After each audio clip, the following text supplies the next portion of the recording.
Hello everyone, and welcome back to part 3 of my Prismata Advanced Exercises series. We finished the first 7 puzzles in previous episodes, and in this episode we're going to move on and do the last 2. First up, Introduction to Frontline.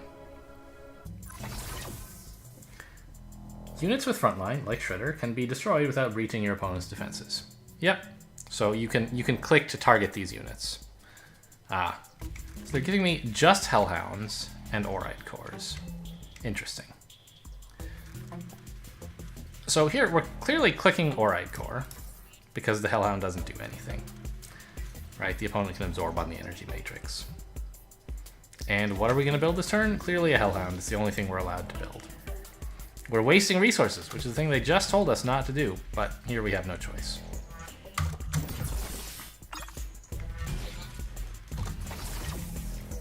And again, this attack does nothing, so let's click the Orite Core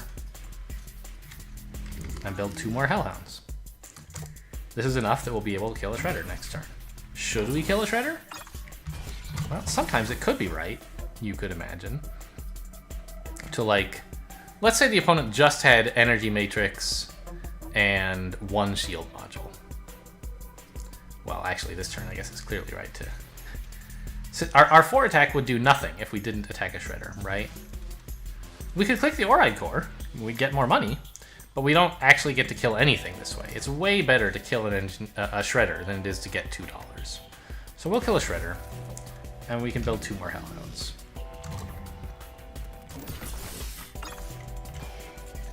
And we're just barely holding on defensively, I gotta say. But good news, we're really? I can't build walls or anything? This feels a little bit scary. I can do this. But don't I, like... Hold drones. Sure. Yes. If you don't hold drones here, you're gonna lose. Because they'll breach and get to your Hellhounds.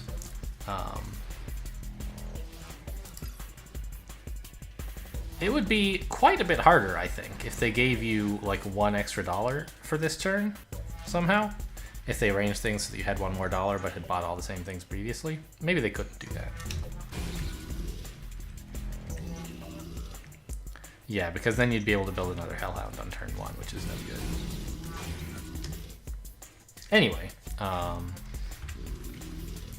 having to hold back these drones to protect your Hellhounds and your wall is a big deal. Of course, we're still clicking the Orite Core because the attack is wasted, but we're whittling down the enemy's attack to the point where we can actually defend it more comfortably.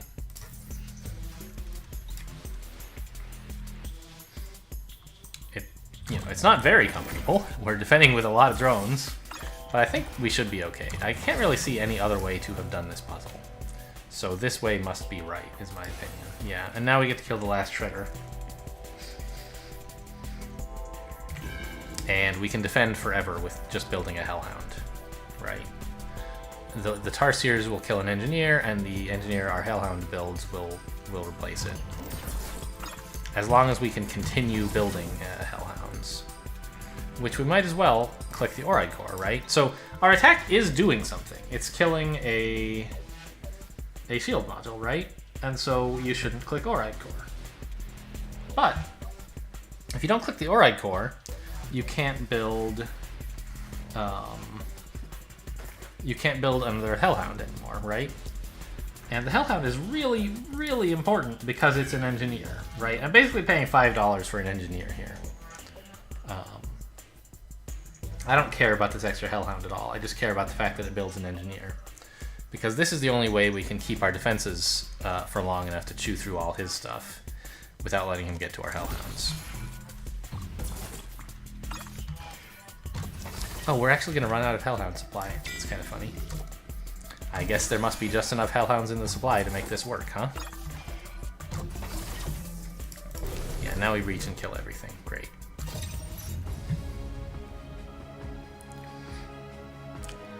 Damage is wasted when it's absorbed by an opponent's wall. Units like Orite Core can help prevent this. Indeed. So, what were some other key points here? I mean,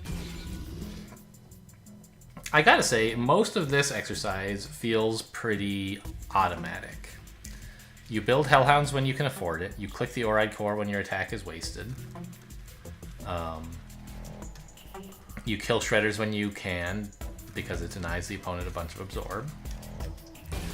And the first like interesting decision was you have to realize that you're holding these drones. Because otherwise you lose attackers, you lose Absorb, right? This wall is the only one you're ever going to build. And it's effectively killing 2 enemy Shredders just by, like, existing. Right?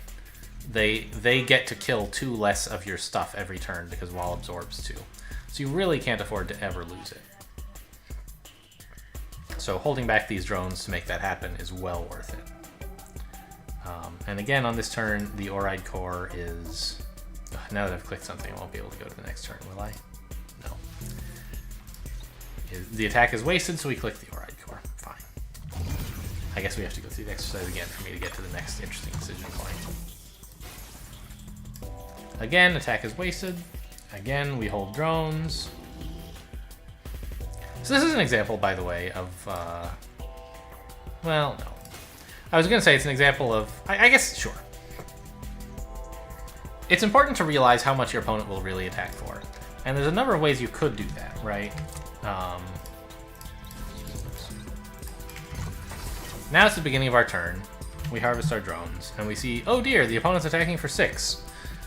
I better hold 3 drones, because that's the only way I can hold off all his attack. But now you can't build a Hellhound, which sucks. Well, you could, I guess. You could click the Oride Core and build a Hellhound. But you'll actually lose if you do this, because the opponent's not really attacking for 6. He's attacking for 5.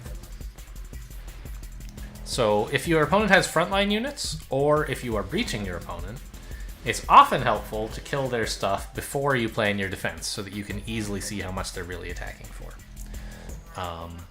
You don't have to.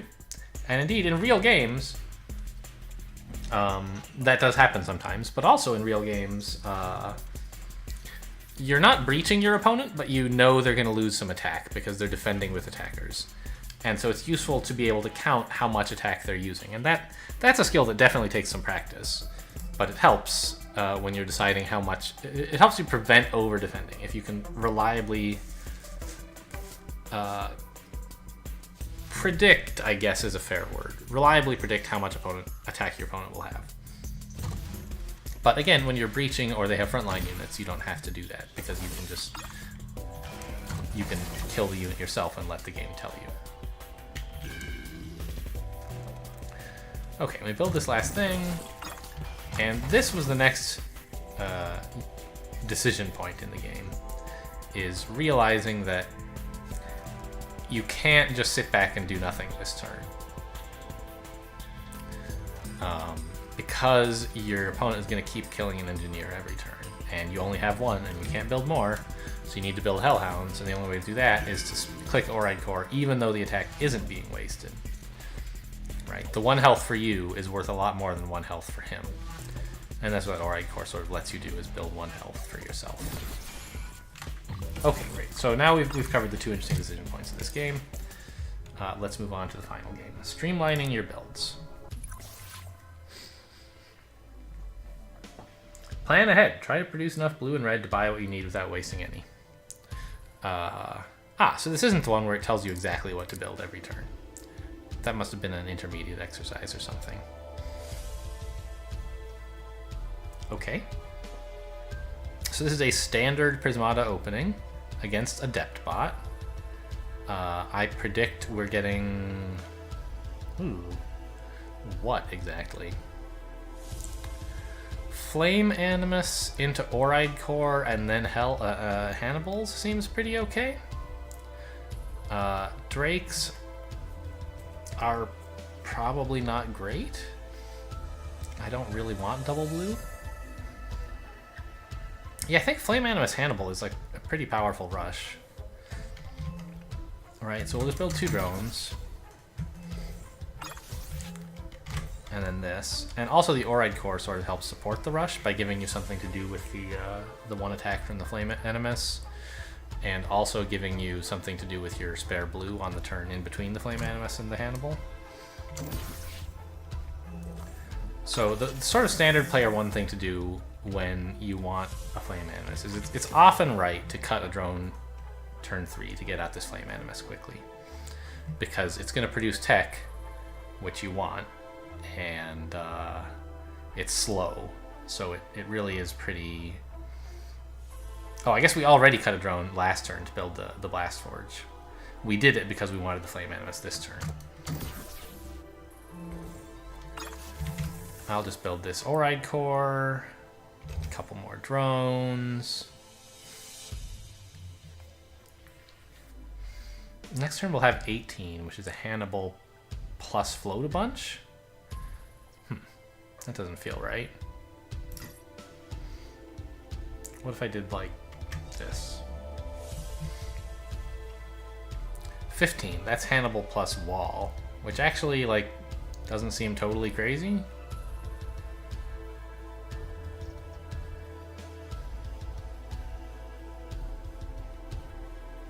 Hannibal plus Flame Animus, maybe? I think I'll this is fine. I'm not sure exactly what I'm going to do as a follow-up. Okay. So my opponent is attacking for something. So I can build a Hannibal plus a wall. To absorb the attack, and then the Hannibal will start, you know, threatening actual attack while the wall continues to absorb, and I can build more Hannibals.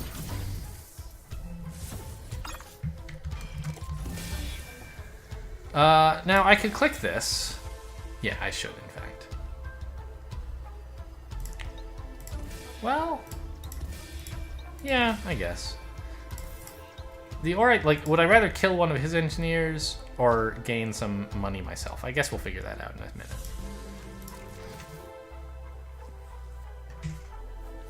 I don't know how great this Oride Core is. Am I really going to be clicking it much with all these Hannibals around? It's hard to imagine, isn't it?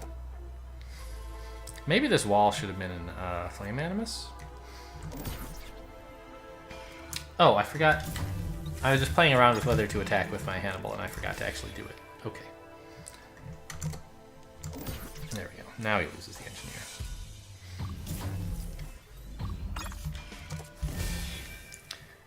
Now there's... I'm attacking for 4. No, there's still no argument for clicking the Oride Cores. These Oride Cores look pretty stupid.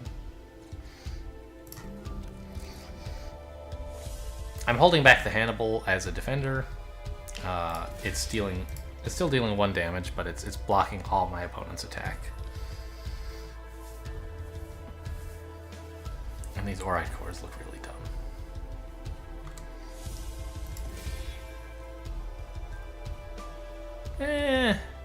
I guess I don't mind trading engineers with him.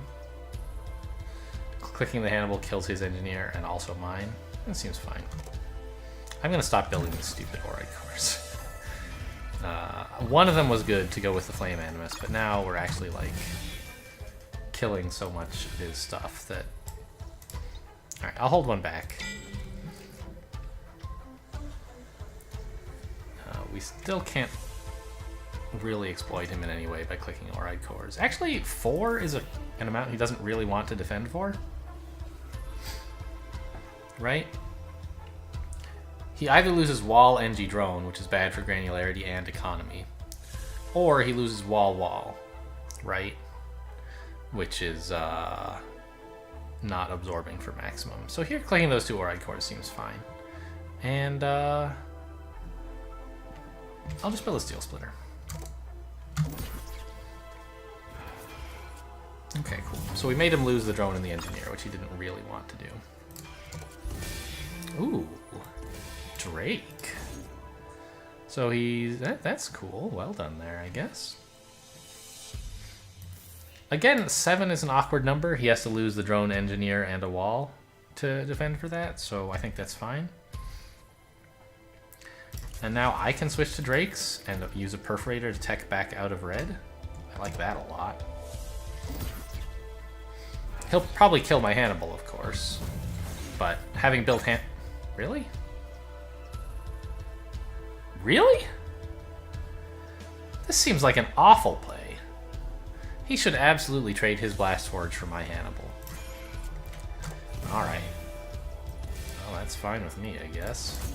So now I don't have to spend red anymore. Fantastic. And I can't quite fit in another Drake, which kind of stinks, right? But I can click an Oride Core, and then I can. Great.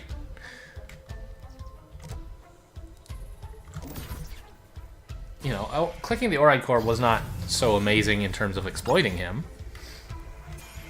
but it let me do something more like what I wanted to do, which was, you know, build more attack.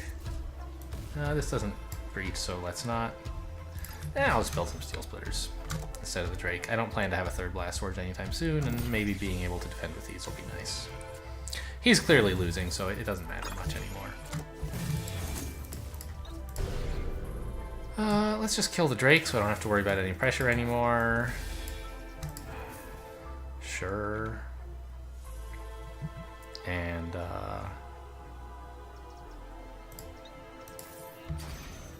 click the Oride Core, let me get 2 more Steel Splitters. Sure. We'll just breach him for 1 million.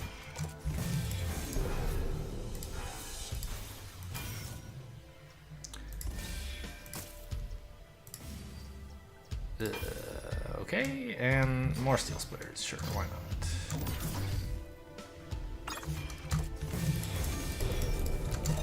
Okay, we got it. So, what was this all about? I don't know, like, each unspent red is worth about a gold, unspent blue is worth about 2 gold. Yeah, sure. I think of them both as about 1, but it's probably right. It certainly is more expensive to get access to blue than to get access to red, right? You can arrive at these numbers that it arrives at here by sort of thinking about how much does it cost to build an Animus? It costs 6, right? How much red does it produce? Well, it produces 2. So each red, a red per turn is worth about $3, roughly, right? What else is worth $3? A drone. So, and a drone produces what? A gold per turn. So we've concluded that a gold per turn is worth about as much as a red per turn. And therefore, a red is worth about a gold. A Blast Forge costs 5, which is almost as much as 6, but you only get 1 blue per turn. So it's worth like, you know, 1.6 gold, basically, roughly, is what they're getting at here. These are just rough estimates, and, you know, what they're worth in a given game will vary. But that's a rough estimate, sure. You generally don't want to waste them. And what was interesting in this mission? I think if you are not too experienced, the idea of cutting a drone turn 2 to build a Blast Forge will be somewhat surprising. It's a pretty normal thing to do when there's Flame Animus and a reason to get Flame Animus, because it fits so nicely. You know, Drone Blast Forge avoids. So here's something to think about. Oh no! Now I can't ever go forward again. No, all right, whatever. Cutting. This is the sort of natural build, and it leaves you with 2 money left over, which is not the end of the world. You still usually go with this build anyway, but ideally you would like to have all of your gold doing work for you all the time. Any gold sitting in your bank is wasted. Here, that's sort of offset by the fact that, like, you like to build drones, and so that's why people usually choose this opening. But in a set with Flame Animus, there's an alternate opening available that doesn't waste a bunch of gold, or doesn't float, I should say, a bunch of gold. You don't have any gold in the bank at the end of this turn, and you get to do this, right? And you get out of Flame Animus early, which is great because you want this red as soon as possible to start doing things with. You had to cut some drones to get it, but remember, the tooltip tells us that blue is worth about 2 gold. So this is sort of like 2 drones. Not really, but a little bit, right? The value that it's giving us is worth a lot. And so it's worth cutting a drone to get that Blast Forge out. If there's, you know, if there's blue units that you really want to rush. There usually aren't a lot of blue units that you really want to rush. Most blue is not, like, super rushy stuff. Flame Animus kind of is, because it has a build time of 2, meaning It's really important to get it out early if you want to be able to use it, because even when you build it early, it takes a while to get there. And it's also not just an attacker, but a tech building, and you want your tech soon so you can start building attackers. So all of these reasons make you want to get it out early, which you can do by cutting drones on turns 2 and 3. Having done that, we have to find something to do with our blue. And an Oride core is fine. A wall. Did he actually do this last time? I feel like he didn't actually attack me. Maybe I just remember wrong. Anyway, an Oride core is fine because we expect to have some attack that won't be doing much. Although actually, it will. I feel like last time when we played this through, he didn't build this Gauss Cannon. He built a Blast Forge. As the Oride core was perfect because he was going to have a wall up. Now, on this line, I think I should build a wall. And some drones. Feels a little weird that he's doing something different here, but whatever, it doesn't matter. Anyway, point is that, like, this is a good way to get out of Flame Animus, and there are units here, especially Hannibal, that really make you want a Flame Animus. And the Perforator, once you're done with Hannibals, can let you tech back out of red. Sort of turning your Flame Animus's 1 red per turn into 1 attack per turn. Which is, good value. Red is worth about a gold, attack is worth about 2 gold. Less, really, but... Anyway, I don't want to play this whole mission again, but that's the idea, is you can make your build... this is about efficiency, right, is what they're telling you. Streamline your builds. Here, we streamlined a bit by, instead of building... we could do this. And I wouldn't be too surprised to learn that this wins in this scenario against the Adept bot. To go for more drones and a natural Blast Forge. But we wasted 2 gold last turn, we're wasting 1 gold this turn. What's the next turn gonna look like? Now it's even a bit awkward to get out this Flame Animus, right? Because the enemy already has a Gauss Cannon. And like, what am I doing with all my money? I don't know, I guess I'll build drones and an engineer. I can build a wall. I mean, like, this is not the end of the world, but I'm gonna have more drones than I need for the Hannibal that I'm about to build. I guess I can build, like, what? Hannibal... Steel Splitter is alright. And then Hannibal Wall or Hannibal Flame Animus or something. Yeah, this seems like it should still win against what he's doing. But it was sort of inefficient, right? We had to float a fair bit of gold to get here, and we didn't attack as quickly. It turns out to be fine, but I can even hold this guy back. Anyway, let's not look at it too closely. But we streamlined the build a bit by cutting drones and getting out the Flame Animus in a hurry, which let us rush the Hannibal faster, which was a pretty effective way to take care of this. Okay, that concludes the Prismata Advanced Exercises series. I don't know if I'll be doing an Expert Exercises series.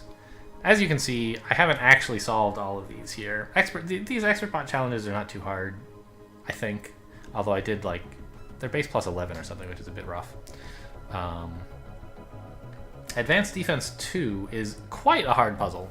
I looked at it earlier today, and I couldn't remember how to solve it. Like, I did eventually solve it 3 years ago, back when in the Kickstarter days, but it was quite difficult. I don't remember the solution.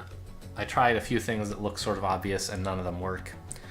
So maybe we'll go through a few of these early ones, but I don't know if I'll walk through all of them.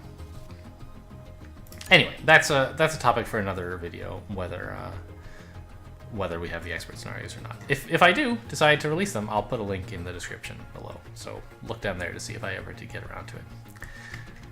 Thanks for watching. I hope this helped, and I'll see you next time.